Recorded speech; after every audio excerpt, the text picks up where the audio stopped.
Hello every one. IAP എന്ന് പറഞ്ഞാൽ നിങ്ങൾക്ക് എന്താണെന്നറിയോ? ഇൻഡസ്റ്റൈൻ ആൽക്കലൈൻ ഫോസ്ഫേറ്റ് ആണ്. ഇത് നമ്മളുടെ കുടലിലാണ് ഇത് ഉൽപ്പാദിപ്പിക്കുന്നത്. ഇത് ഹോർമോൺ സിന്തസൈസിനെ ഹെൽപ്പ് ചെയ്യുന്ന ഒന്നും കൂടിയാണ് ഈ ഒരു IAP എന്ന് പറയുന്നത്.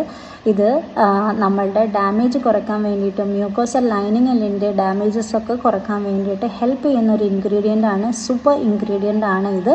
അപ്പോൾ ഇത് ഏത് ഫുഡിൽ നിന്നൊക്കെയാണ് നമുക്ക് കിട്ടുക എന്ന് ചോദിച്ചു കഴിഞ്ഞാൽ നമുക്ക് ക്യാബേജ്, കോളിഫ്ലവർ, അതുപോലെ ബ്രൊക്കോളി, ക്രൂസിഫറസ് ഫാമിലിയിൽ അടങ്ങിയിരിക്കുന്ന എല്ലാ വെജിറ്റബിൾസിലും ഇത് പ്രസൻ്റ് ആണ്. അതുപോലെ തന്നെ റാഡിഷ്, ടേണിപ്പിലാണ് ഇത് ഏറ്റവും കൂടുതലായിട്ട് IAP അടങ്ങിയിട്ടുള്ളത്. അപ്പോൾ നമുക്ക് ഗട്ടിൻ്റെ എന്ത് ബുദ്ധിമുട്ട്, അതായത് കുടൽ സംബന്ധമായിട്ട് എന്ത് ബുദ്ധിമുട്ടുകൾ ഉള്ള ആളുകൾക്ക് cabbage soup, cauliflower soup, broccoli സൂപ്പൊക്കെ കുടിക്കുന്നത് വളരെ ഹെൽപ്പ് ചെയ്യുന്ന ഒന്നാണ്. അപ്പോൾ ഇതുപോലെ ബുദ്ധിമുട്ടുകൾ അനുഭവിക്കുന്നുണ്ടെങ്കിൽ ഇത് നിങ്ങളുടെ ഡയറ്റിൽ ഉൾപ്പെടുത്താൻ ശ്രമിക്കുക.